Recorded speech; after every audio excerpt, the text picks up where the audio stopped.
Sohiblah jalanlah.id. Selamat datang di segmen Ngoceh lah. Oke, untuk episode perdana ini kita akan bahas soal kenapa gunung. Biasanya pertanyaan ini ditanya oleh orang-orang yang masih heran, kok ada sih orang yang mau datang ke gunung capek-capek, kena hujan, kadang-kadang ada badai gitu ya, panas, belum lagi ada binatang-binatang buas katanya, atau nggak harus buas lah, ada juga binatang kecil tapi buas juga kayak pacet gitu. Pacet tuh sejenis lintah gitu ya. Nah, kalau pertanyaannya kenapa gunung, sebenarnya ada dua cara menjawabnya. Pertama, cara menjawab dengan komparasi dengan kegiatan outdoor yang lain, adventure yang lain gitu. Atau cara kedua itu tanpa komparasi, ya kita cerita aja kenapa gunung, kenapa mau mendaki gitu. Untuk cara pertama misalnya kalau komparasi gitu ya, gue sih sempat ada anggapan awam gitu ya, anggapan lucu-lucuan aja dulu. Di awal gue suka gunung, mungkin sekitar SMP, SMA gitu, mikirnya ke gunung itu dekat dengan Tuhan gitu. Jadi semakin tinggi gunungnya, gue merasa lebih dekat dengan Tuhan gitu. Mungkin penjelasan logisnya adalah kalau kita ke gunung tuh kita dipertontonkan dengan segala keindahan alam gitu ya. Kalau kita punya sedikit iman, kita akan percaya itu semua yang indah itu di alam adalah ciptaan Tuhan. Akhirnya kita merasa terkagum-kagum gitu ya. Di dada tuh terasa syahdu aja gitu kalau ngelihat. Contohnya gini lah, yang paling simple, biasanya keindahan pertama yang kita lihat di gunung tuh adalah ketika masuk hutan gitu. Orang-orang kota seperti gue tuh sangat merindukan keheningan gitu ya, suara-suara jangkrik, suara ngap atau suara monyet lah gitu.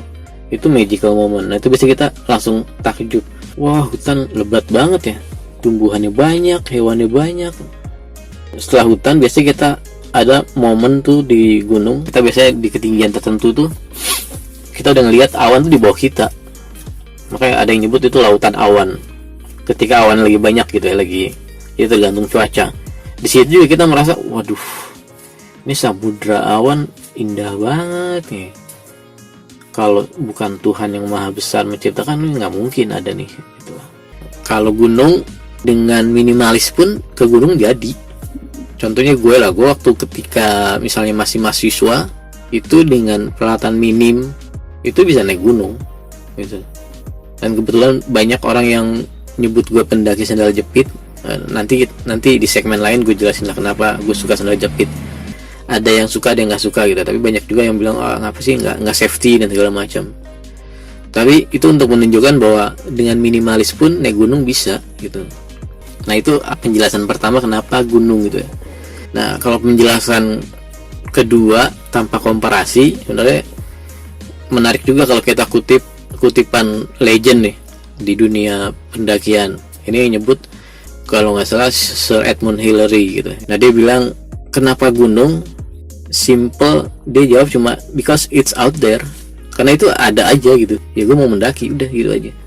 Penjelasan pribadi gue sih kenapa gunung tanpa komparasi gitu ya. Karena emang jadi secara keseluruhan gue merasa jiwanya cocok aja gitu dengan kegiatan gunung gitu. Nah, gue merasa jiwanya tuh bebas aja kalau mendaki gitu.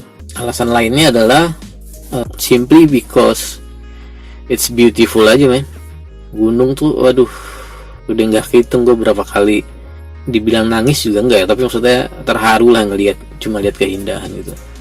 Berulang-ulang kali dari pertama naik gunung sampai sekarang pun udah belasan atau puluhan kali naik gunung, rasa terharu itu selalu ada kalau melihat keindahan. Itu emang indah banget gitu.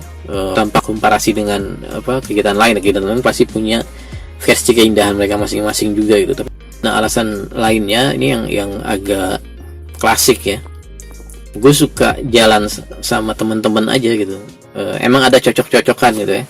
Tapi somehow kalau kita mendaki, ini sering orang pendaki sering sebut nih, kalau mau tahu aslinya teman, coba deh ajak naik gunung. Nah, ketika titik susah sama-sama itu biasanya sifat asli orang muncul. Misalnya ketika badai kita rame-rame bikin bivak atau diriin tenda, dia santai aja atau malah tidak, intinya tidak terlibat lah. Tapi uniknya adalah gue tidak bilang ini untuk semua pendaki, tapi uniknya adalah pendaki tuh cenderung menerima karakter orang apa manapun gitu ya. Lu bayangin aja lu naik gunung misalnya gitu ya, let's say dari tempat tinggal lu 2-3 orang, di gunung ketemu orang lain bisa belasan, bisa puluhan, ngobrol di depan api unggun bareng-bareng gitu, nggak kenal sama sekali. Yang selalu gue pikirkan dari dulu adalah hal apa yang bikin kita bisa nerima orang asing tanpa kita seuzon gitu. Soalnya gini, kan bisa aja kan kita ketemu pendaki padahal aslinya itu orang kalau lagi naik gunung begal. Ketika kita ketemu di gunung, kita itu gak pernah background check gitu. Nah tapi ketika kita udah kenal dari awalnya, gak kenal terus dikenal, terus akhirnya sifat aslinya keluar, pun gue sebagai, dan gue lihat di pendaki lain gitu ya, gak masalah kalau naik gunung lebih bareng dia gitu. Mostly pendaki setahu gue bisa membaur dengan siapapun gitu. Momen bercanda yang berkesan tuh selalu ketika kita istirahat, buka tenda atau tidak buka tenda, tapi kan pasti ada jalan sekian jam itu kita istirahat. Nah itu biasanya di saat capek itu kebetulan gue biasanya memposisikan diri sebagai the clown of the team gitu ya. Jadi biasa gue menempatkan diri sebagai badutnya di tim perjalanan gitu. Gue suka ngelucu gitu ya, kadang lucu kadang enggak, tapi dari situ akhirnya kepancing orang-orang lain untuk ngelucu juga. Dan kerennya itu menghilangkan rasa lelah loh, ketawa bareng gitu ya, ngopi bareng gitu. Gue suka ketemu orang-orang baru. Udah nggak kehitung teman baru gue yang gue dapat gara-gara mendaki gunung gitu. Misalnya ada orang Surabaya, orang Padang, tapi kita sesekali masih kontak-kontakan gitu. Nah satu lagi yang unik adalah gue tidak mau mengeneralisir ya bahwa semua ini terjadi di pendaki, tapi nilai-nilai kebersamaan yang kita bangun ketika mendaki gunung tuh ke bawah seterusnya sampai kita tidak di gunung pun. Contoh yang paling selalu bikin gue berkesan adalah kebiasaan atau budaya saling menjamu. Maksudnya gini, misalnya gue naik Semeru gitu ya ke Malang, itu biasanya ketemu teman, terus teman-teman itu baik, kenalan sama orang itu jadi teman kita lama-lama. Terus ketika si orang Malang itu ke Jakarta, itu ada dorongan dari hati kita sebagai teman pendaki itu kayak mau menjamu dia gitu. Ataupun kalaupun tidak mendaki gunung, sekedar ngajak ngopi, ngajak makan pun itu sebuah jamuan balik yang sangat indah gitu. Dan itu bisa dipupuk terus-terusan. Jadi kayak misalnya gue punya teman di Padang, kenal ketika naik Kerinci, tapi ketika kita naik lagi ke arah Padang, gunung lain, itu kita bisa kontak dia, terus kita disuruh datang tanpa kita minta gitu ya, disuruh datang, terus dia masak abis-abisan untuk menjamu kita. Keren kan? Bahkan kita pernah datang tengah malam, itu teman udah berkeluarga, udah punya anak, kita tengah malam dipaksa untuk datang. Kita udah bilang gak enak tengah malam, nggak datang aja, kita udah siapin makanan nih. Gila, tengah malam 2 kali lu kita datang, berangkat datangnya tengah malam, pulang datangnya subuh kita karena ngejar flight kan, pesawat. Itulah indahnya jadi pendaki gitu ya, ada budaya saling menjamu balik gitu. Itu menandakan persahabatan di gunung itu nggak pernah lekang, nggak pernah pudar gitu. Nah, balik lagi soal merasa dekat Tuhan, kalau gue punya ritual biasanya kalau nyampe puncak tuh gue sholat, karena kebetulan biasanya ya at least sholat subuh lah gitu. Karena kebetulan biasanya kita kan summit attack itu subuh ya, mengejar sunrise itu kita subuh, jadi biasanya nyampe puncak itu waktunya sholat subuh. Nah itu somehow you must feel it lah, harus merasakan itu. Sholat di puncak gunung walaupun kiblatnya kita harus nebak-nebak gitu ya. Pokoknya kalau sunrise di timur, kita lawan arahnya lah, itu pasti kira-kira kiblatnya gitu. Itu feel-nya beda. lebih syahdu aja gitu ya. Jadi kalau kenapa gunung, alasan-alasan tadi udah gue sampaikan, tapi pada akhirnya gue harus mengakui statement legendaris Sir Edmund Hillary itu benar, because it's out there. Men, lu kalau nggak, gue nggak bilang yang non pendaki gak keren ya, tapi sayang banget kalau lu nggak mendaki di Indonesia.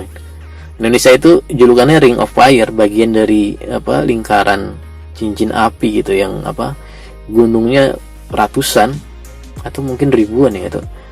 Kaya banget ya, emang ada, Indonesia juga kaya dengan pantai, makanya negara maritim kan. Tapi sayang banget, gunung Indonesia tuh indah-indah, banyak bule ngantri mau kesini, sementara kita orang lokal nggak merasakan keindahan itu. Sayang banget sih menurut gue.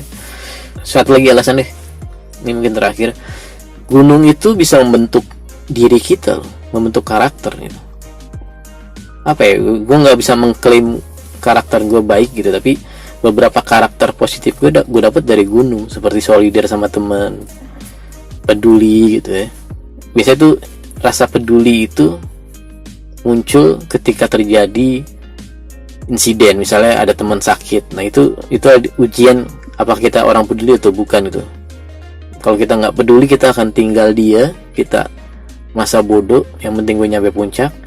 Kalau kita peduli, kita tungguin dia, atau setengahnya dicari solusi. Gue dalam beberapa insiden gue naik gunung, ada teman gue yang sakit atau tepar atau nggak kuat, itu memang gue tinggal, tapi itu bagian dari solusi gitu. Gue seringkali dengan ketika fisik lagi prima gitu ya, gue akan mengusulkan untuk sebagian nungguin dia, sebagian gue duluan untuk buka tenda, supaya ketika orang yang sakit ini datang udah siap tendanya, dia tinggal tidur gitu, tinggal istirahat gitu.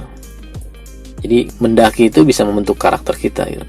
Karakter kita juga dalam menghadapi masalah-masalah pelik gitu, karena kita akan dibiasakan berpikir taktis. Kalau ada masalah ini solusinya A, B, C, D, begini-begini gitu ya. Apalagi karakter, apalagi peduli, teamwork, kerja sama tim. Lu nggak bisa di gunung sendirian. Oke, mudah-mudahan sharing gue soal alasan kenapa gue naik gunung bisa jadi inspirasi lah buat temen-temen yang belum merasakan keindahan gunung. Men, aduh, sayang banget sih kalau di Indonesia lu nggak naik gunung. Ya seenggaknya cerita gue juga bisa jadi referensi lah, pendaki seperti apa sih. Misalnya lu punya teman pendaki, lu bukan pendaki gitu ya, lu jadi tahu, oh pendaki ini menurut Rajak seperti begini nih, punya karakter-karakter begini gitu. Mudah-mudahan bermanfaat. Nanti kita ketemu lagi di segmen ngocelah lainnya. Nanti kru jalanlah.id akan ngebahas tema yang sama nih, kenapa gunung. Masing-masing orang pasti punya alasan berbeda gitu, kenapa gunung. Oke, sampai ketemu di segmen ngocelah berikutnya, di episode berikutnya yang seru-seru. Kalau ada usulan, ada komen, silakan. Ini podcast jalanlah.id akan kita usahakan diupload ke beberapa platform gitu, yang tentunya gratis karena kita tidak punya duit. Gitu aja. Rajak signing out. Sohiblah, sampai ketemu di episode berikutnya. Jalanlah.id. Mau jalan, jalanlah. Ciao.